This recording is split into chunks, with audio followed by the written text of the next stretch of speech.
I hope you are all fit and fine at home. मैं हूँ करण भट्ट और आज हम लोग बात करने वाले हैं स्टैंडर्ड 11th के OCM की हमारे 6 चैप्टर जिसका नाम था forms of business organisation part 2। Last sessions में हम लोगों ने देखे थे कि difference between public company and private company क्या होता है और difference between partnership firm and company क्या होता है। आज एक बहुत ही इंपॉर्टेंट डिफरेंस हमें देखने वाले हैं जिसका नाम है cooperative societies and company. Difference between cooperative society and company. Let's begin with the meaning कि भाई मीनिंग में क्या डिफरेंस है। कोऑपरेटिव सोसाइटी एक वॉलेंटरी एसोसिएशन है जो equality to improve their economic condition, मतलब कि कोऑपरेटिव सोसाइटी अपने जो मेंबर्स है उनकी इकोनॉमिक कंडीशन को इम्प्रूव करने के लिए बनी होती है। ये उसका मोटिव होता है, ये उसकी मीनिंग होती है। जबकि कंपनी जो है वो एक वॉलेंटरी ऑर्गेनाइजेशन है, एसोसिएशन है, दोनों सेम एज, दोनों वॉलेंटरी है। लेकिन यहाँ पे जो है कंपनी में उसके मेंबर्स को प्रॉफिट मैक्सिमाइजेशन का मेन जो एम होता है वो रहता है। ठीक है, मतलब यहाँ पे इकोनॉमिक कंडीशंस को इम्प्रूव करना है कोऑपरेटिव सोसाइटीज़ में और कंपनी में ज़्यादा से ज़्यादा प्रॉफिट कमाना है। देखते हैं कि मोटिव क्या है। मेन मोटिव ये है कोऑपरेटिव सोसाइटी का कि जो उसके मेंबर्स है उसकी इकोनॉमिक कंडीशंस क्या हो, सुधरे, उसका डिप्लिफ्टमेंट हो, उसका डेवलपमेंट हो और साथ ही साथ सर्विस प्रोवाइड हो। ठीक है, जबकि प्रॉफिट मोटिव जो होता है वो एक सब्सिडियरी होता है, मतलब वो अगर होता है तो ठीक है, नहीं तो अपने मेंबर्स की इकोनॉमिक डेवलपमेंट तो होनी ही चाहिए, ये उसका मोटिव है। जबकि कंपनी का मेन मोटिव क्या है, बच्चा बच्चा जानता है प्रॉफिट। वो कंपनी जो होती है वो सिर्फ प्रॉफिट के लिए ही काम करती है। उसके बाद आता है number of members. Cooperative society में मिनिमम 10 मेंबर्स होने चाहिए और जबकि मैक्सिमम आप चाहे कितने भी ला दो। ठीक है, मैक्सिमम नंबर्स की कोई भी प्रोविजंस नहीं है, कोई भी लिमिटेशंस नहीं है। उसके बाद कंपनी में जो पब्लिक कंपनी होती है वहाँ पे मिनिमम 7 मेंबर्स होने चाहिए और जो आपको मैक्सिमम नंबर्स आप चाहे जितने चाहे उतने ला दो। ठीक है, मतलब मैक्सिमम अनलिमिटेड हो सकते हैं। ठीक है, कोई लिमिटेशन नहीं है। और अगर प्राइवेट कंपनी हो रही है तो मिनिमम 2 मेंबर्स चाहिए और मैक्सिमम 200 मेंबर्स चाहिए, उसके बाद ज़्यादा आप नहीं ला सकते। ठीक है, तो ये एक डिफरेंस हो गया।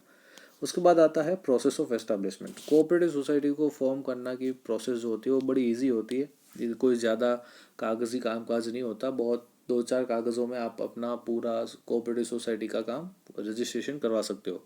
जबकि कंपनी अगर आपको ओपन करनी है तो कंपनी को एस्टेब्लिश करने की जो प्रोसेस होती है वो बहुत ही लेंदी होती है और कंपेरेटिवली कॉम्प्लिकेटेड भी होती है। ठीक है, मतलब उसको रजिस्ट्रार के पास रजिस्टर करवाओ, सारे डॉक्यूमेंट्स प्रोवाइड करो, सर्टिफिकेट लो, ये सारी चीज़ें कंपनी में ज़्यादा होती है। उसके बाद मैनेजमेंट।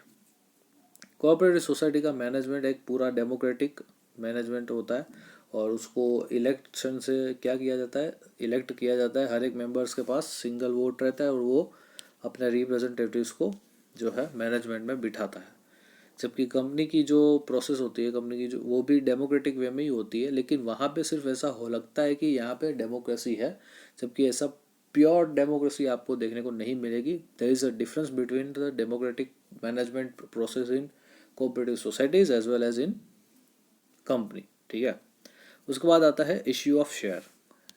कोऑपरेटिव सोसाइटी जो है वो सेम टाइप के, सेम राइट्स के शेयर्स जो है वो इश्यू कर सकती है, जबकि कंपनी जो है वो प्रेफरेंस शेयर भी इश्यू कर सकती है और इक्विटी शेयर्स भी इश्यू कर सकती है। ये कंपनी के पास ये पावर है। उसके बाद आता है transfer of shares and end of membership. Cooperative society में ट्रांसफ़र ऑफ शेयर जो है वो नहीं होता, मतलब अगर आपने शेयर खरीदे हैं तो आप किसी को बेच नहीं पाओगे, वो आप ही के पास रहेंगे। ठीक है, और मेंबर्स जो है वो जब रिटायर हो रहा है या तो फिर वो मेंबरशिप को रिडीम कर रहा है, मतलब कि जो भी कोऑपरेटिव सोसाइटी का मेंबर है वो अब मेंबर नहीं रहना चाहता, वो किसी और को मेंबर बनवाना चाहता है, तो वो अपने शेयर्स जो है वो बेच सकता है। ठीक है, चाहे वो कोई नए मेंबर्स को इंक्लूड करे या ना करे, वो अपने शेयर बेच के अपनी मेंबरशिप जो है वो ख़त्म कर सकता है। जबकि यहाँ पे क्या होता है, कंपनी में शेयर जो है वो ट्रांसफ़र किए जा सकते हैं। मेरे शेयर मैं बेचना चाहूँ तो मैं बेच सकता हूँ, आप अगर अपने शेयर बेचना चाहते हो तो बेच सकते हो। इसके बाद इफेक्ट ऑन शेयर कैपिटल, कि भाई शेयर बेच दिए उसके बाद शेयर कैपिटल में क्या इफेक्ट आएगी। तो यहाँ पे कोऑपरेटिव सोसाइटी का अगर समझ लो कि शेयर बेच दिए किसी को या मेंबरशिप रिडीम हो जाती है तो जो शेयर कैपिटल है वो डिक्रीज़ हो जाएगा। ठीक है, क्यों? क्योंकि अब जो मेंबर पहले जितने मेंबर्स थे अब उतने मेंबर नहीं रहे। पहले 25 मेंबर हुआ करते थे, उसमें से 5 चले गए और वो अपना पैसा लेके भी गए हैं। तो अब पहले 25 लोगों का पैसा लगा हुआ था, अब सिर्फ 20 लोगों का पैसा हुआ लगा हुआ है, इसलिए कैपिटल डिक्रीज हुआ। जबकि कंपनी में ऐसा कुछ नहीं होता।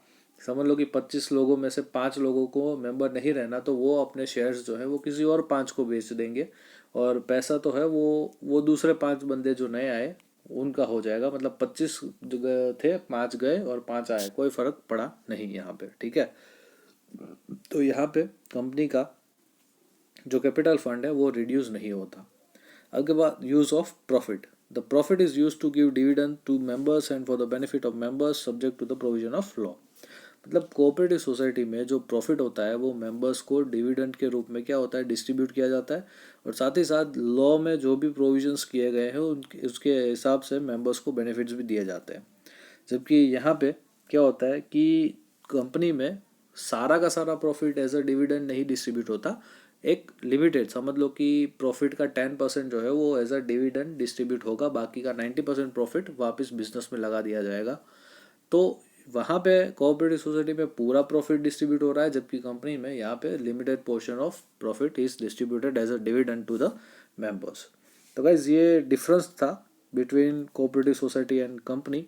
आई होप आप लोगों को पता चला होगा, समझ में भी आया होगा। ज़्यादा रिवाइज कीजिए ताकि आपको ज़्यादा से ज़्यादा समझ आए। अगर वीडियो अच्छा लगा हो तो लाइक, शेयर और कमेंट कर दीजिएगा, और सब्सक्राइब भी कर लीजिएगा चैनल अगर आपको मेरी स्टडी अच्छी लग रही है तो, ठीक है। मिलते हैं अगले सेशन में एक नए चैप्टर के साथ, जिसका नाम होगा हमारा चैप्टर नंबर 7, जो आप देख सकते हो यहाँ पे, public sector, private sector and global enterprise, ठीक है। तो अगले सेशन से हम लोग ये नया चैप्टर शुरू करने वाले हैं। Stay tune to the video and channel, ठीक है। मिलते हैं अगले सेशन में, और तब तक के लिए जय हिंद।